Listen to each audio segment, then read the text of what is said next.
Brian Silk lives in North Kent, runs the South East's first gay-friendly football team called Bexley Invicta FC. Open to all, regardless of sexuality, ability or experience, who want to play football in a gay-friendly setting. I spoke to him earlier, asked him his reaction to Thomas Hitzlsperger coming out. Well, I was really delighted when I heard the news, because it's yet another step in the right direction, in that we have another player who feels able to talk openly about his sexuality in football, and gives us opportunities to find out more about what life was like for him as a professional footballer, as a gay professional footballer, and also there was a kind of a role model for gay teenagers and the like, to see that yes, it's possible to be a professional footballer. But still, the message is it's possible to be a professional gay footballer. Just don't come out until you've finished your career.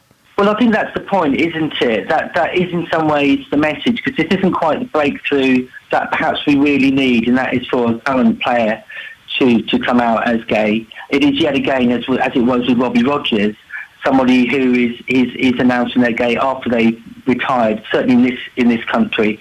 So yes, it's still not quite a breakthrough. Why hasn't that happened? What is your explanation for why current players who are gay, there must be some, it's widely acknowledged there must be some, why they don't come out while they're still playing? Well, that's very interesting. In fact, Thomas Hitzlsperger has spoken about this since he came out yesterday, and he says for him that it was about the timing as much as anything. He didn't feel that he wanted to come out whilst he was a professional footballer. Did he explain why, though?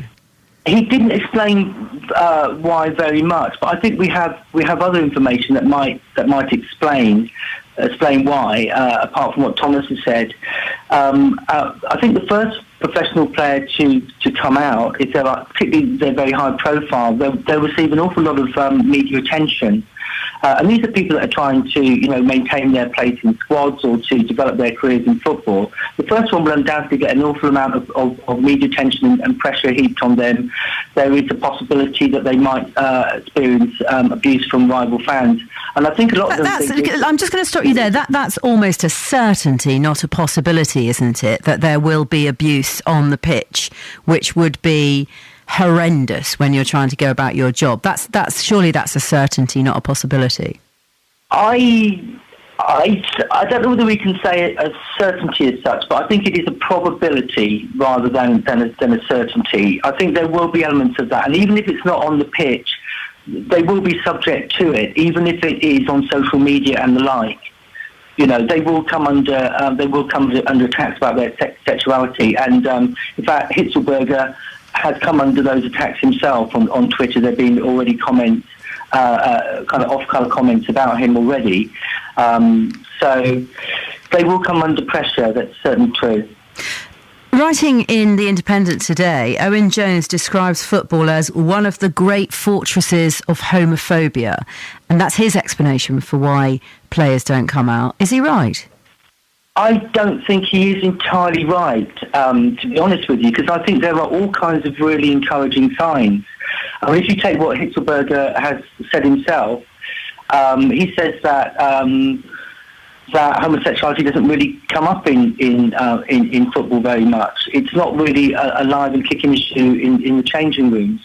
Also, I think, and this happened with Robbie Rogers coming out, he has received an awful lot of support across the game from fellow professionals, from former clubs, from the German Bundesliga, the president of that, or whatever the head is called, I'm not quite sure, even from the German Chancellor.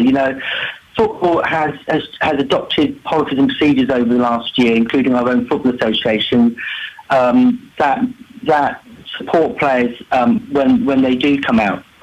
If I can just add one other thing, which I think is actually even more significant perhaps, and that is some research done by Dr. Stephen Roberts of the University of Kent, so in our own county, where he's talked to academy-level footballers. So these are 17-year-old players who are going to almost certainly become professionals. And he interviewed them, and he's found that in contrast to a study that he had done 10 years previously, they were accepting of gay teammates, not just tolerant. The previous study had found tolerance, i.e., it's okay so long as they're good at football. Now, and this study was only published last July, he said they're totally accepting, no issue whatsoever. Absolutely fine, supportive. And I think what that indicates is that in the future, if not already in the present, it's just not really a big issue to have gay teammates. And I think that's some of the most powerful evidence we have. So I think the game is ready.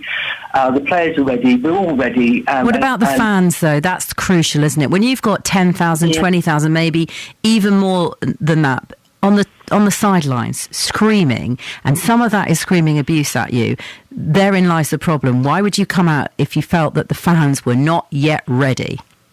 I think that's a really, really good point, to be honest. And what that tells me is that we do need to have more confidence from the football world that they will tackle that as and when it happens.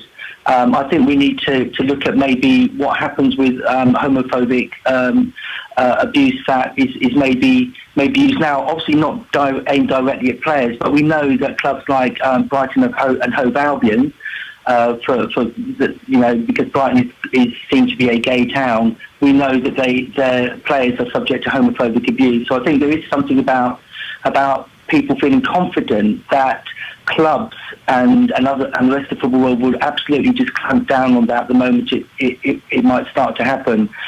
It's an unknown, isn't it? But it is, as you say, it's enough for a player to kind of take stock and think, well, okay, I'll get the support of my club, I'll get its support within the dressing room, but will I get subject to abuse that is not dealt with? That's Brian Silk from Bexley Invicta FC.